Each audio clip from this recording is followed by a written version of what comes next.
राष्ट्रीय प्रस्तावना के नए अंक मुलाकात में वयोवृद्ध पत्रकार श्याम कुमार से बातचीत। वयोवृद्ध पत्रकार श्री श्याम कुमार प्रयागराज के निवासी थे, जो अब लखनऊ में रहते हैं। वे इस समय प्रदेश के सबसे पुराने पत्रकार हैं, जो अपनी सादगी, रचनात्मकता और ईमानदारी के लिए प्रसिद्ध है। उनसे आज स्थानीय संपादक दिनेश कुमार गर्ग ने बातचीत की। नमस्कार। राष्ट्रीय प्रस्तावना के दर्शकों को आज हम एक नए अंक के साथ मिल रहे हैं। हमारा नया अंक है मुलाकात का। मुलाकात के अंतर्गत हम ऐसे लोगों से, ऐसे विशिष्ट व्यक्तियों से आप सबकी मुलाकात कराएंगे, आप सबकी भेंट कराएंगे, आपसे वार्ता कराएंगे, जिन्होंने अपने क्षेत्र में कुछ नामी काम अपने आप को विख्यात कर लिए अपने कामों से, उनके अपने कुछ गुणों से, अपने कुछ उपलब्धियों से। तो उस कड़ी में आज हम सबसे पहले मिल रहे हैं श्याम कुमार जी।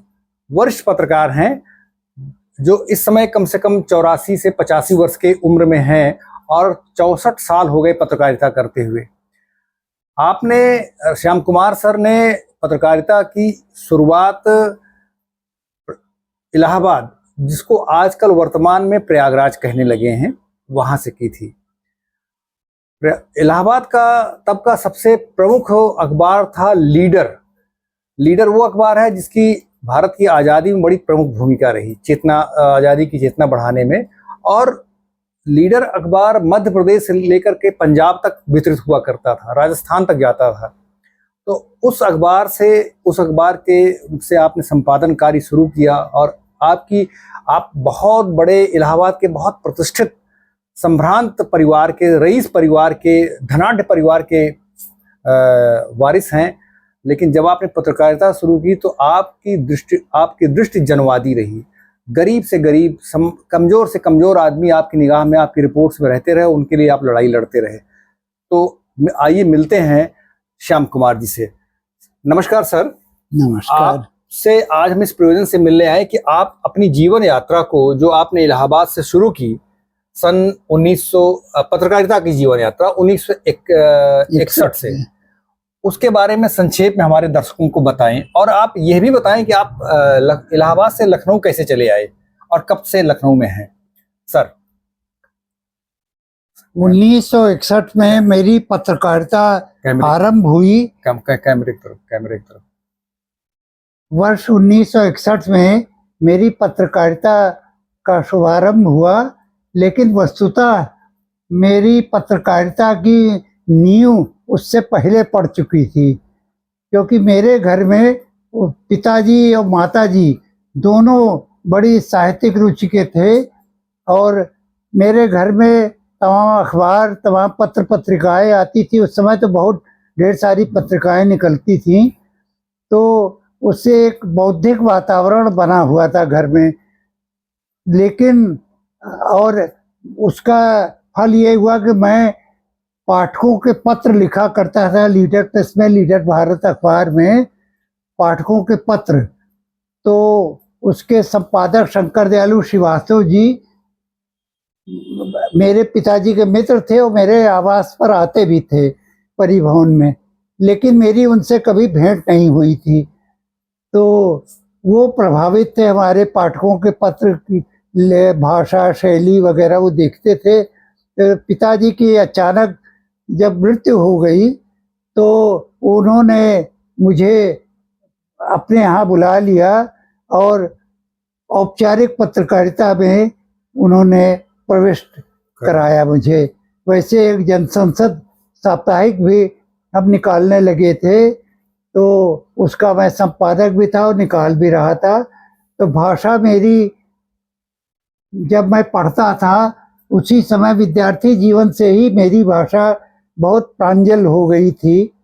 तो इसलिए मुझे बड़ी जल्दी जब मिलने लगा और कुछ ही दिनों में मुझे मुख्य संवाददाता बना दिया गया, फिर स्थानीय समाचारों का हेड बना दिया गया। तो मैं पूरा उसमें रम गया। अब मेरी रुचि की चीज़ थी, इसलिए मैं, वैसे भी मेरी प्रवृत्ति है, मैं जो काम करता हूँ तो सिर्फ उसमें समर्पित हो जाता हूँ। जो भी जिम्मेदारी मैं लेता हूँ उसको निष्ठापूर्वक निभाता हूँ। इसलिए पत्रकारिता में मैं पूरी तरह रम गया और रात में सिर्फ सोने का समय मुझे मिलता था और नहाने का, वरना पूरा समय मेरी पत्रकारिता में बीतता था। और एक आदत और थी कि मैं समाज सेवा का काम किया करता था। मैं समाज सेवा में भी बहुत ज़्यादा समर्पित था। तो मेरे यहाँ उन लोगों की भी भीड़ लगी रहती थी जिनकी अपनी समस्याएं हुआ करती थी और मैं उनकी समस्याओं को हल कराता था। फिर मेरी मान्यता जब पत्रकारिता में आ गया तो मेरी मान्यता ये हो गई कि समाज सेवा पत्रकारिता दोनों अविभाज्य अंग हैं, एक दूसरे के सहायक हैं। तो उसको मैं और ज़ोर शोर से करने लगा। तो फिर उस समय दूसरी चीज़ ये हुई कि जब मैं पत्रकारिता में आया तो अंग्रेजी पत्रकारिता का दौर था। अब अंग्रेजी का ही दौर था, पत्रकारिता के हर चीज़ में अंग्रेजी घुसी हुई थी, छाई हुई थी और उसी को प्रतिष्ठा मिलती थी। अखबारों में भी जो हिंदी के अखबार होते थे उनको कोई नहीं पूछता था। हिंदी के रिपोर्टर को दोयम दर्जे का माना जाता था। हमारे यहाँ भारत अखबार में अंग्रेजी के अखबार की कॉपी आ जाती थी, उसका अनुवाद होता था। तो हमने उस सब प्रथा को ख़त्म किया और हिंदी का स्वतंत्र अस्तित्व बनाया।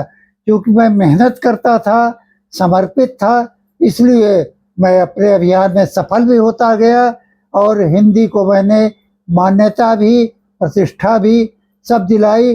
और धीरे धीरे अब आज ये हालत हो गई है कि हिंदी के अखबारों का ही वर्चस्व है। अंग्रेजी के अखबार पहले जैसे हिंदी अखबार दोयम दर्जे के माने जाते थे, अब वैसे अंग्रेजी के अखबारों की स्थिति हो गई है, हिंदी के अखबारों को ही ज़्यादा महत्व दिया जाता है। तो ये तो मेरा जीवन यात्रा हिंदी पत्रकारिता की रही। अभी भी मैं लिखता रहता हूँ और मेरी प्रवृत्ति है। रेडियो स्टेशन वहीं आके बगल के कमरे में फिट होता था और वहीं से डायरेक्ट रिले होता था मुशायरा। तो ये खुमार बाराबंकी और कौन कौन, ये सब बड़े बड़े शायर हमारे यहाँ से उठे थे उन्हीं मुशायरों से। तो उस समय पिताजी की जब अचानक डेथ हो गई तो हमारी माँ, सर पिताजी का नाम तो बता दीजिए, पिताजी का नाम तो बता दीजिए। स्वर्गीय धर्म किशोर। तो हमारी माँ कभी कभी भाइयों के पास चली जाती थी बाहर, हमारे सभी भाई बाहर थे। उतनी बड़ी कोठी में मैं अकेला था, तो कोठी की वजह से मैं प्रयागराज में टिका हुआ था कि उसकी रक्षा होती रहे। और पत्रकारिता धीरे धीरे प्रयागराज में समाप्त प्राय थी। जब ये बड़े अखबार जब खत्म हुए तो फिर तो पत्रकारिता जो मशहूर थी, प्रयागराज मशहूर था पत्रकारिता के लिए, वो एक तरह से शून्य होती गई।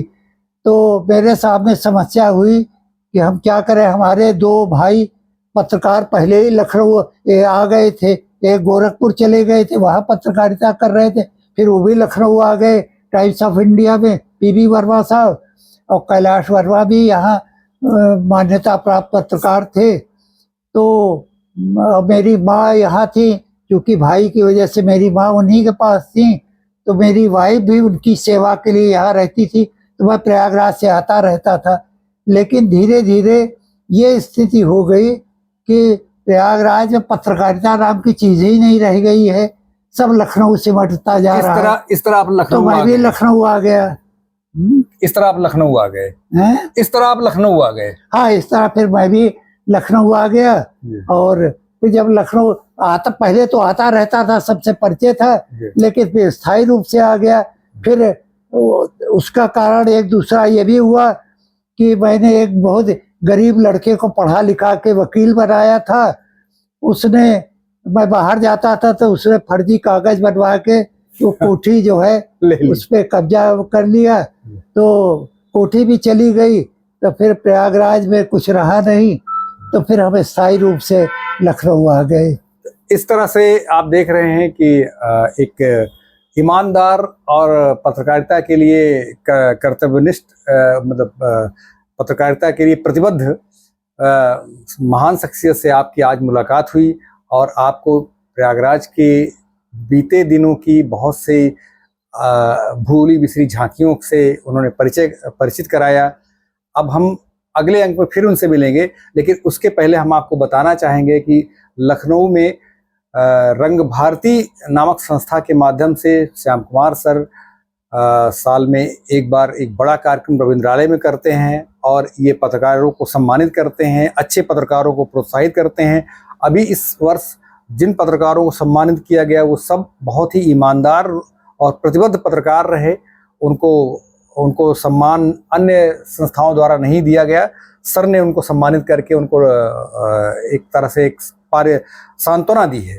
इस तरह से सर स्वयं एक ईमानदार पत्रकार और ईमानदार पत्रकारों को मेन लाइन में बनाए रखने के लिए कार्य कर रहे हैं। नमस्कार।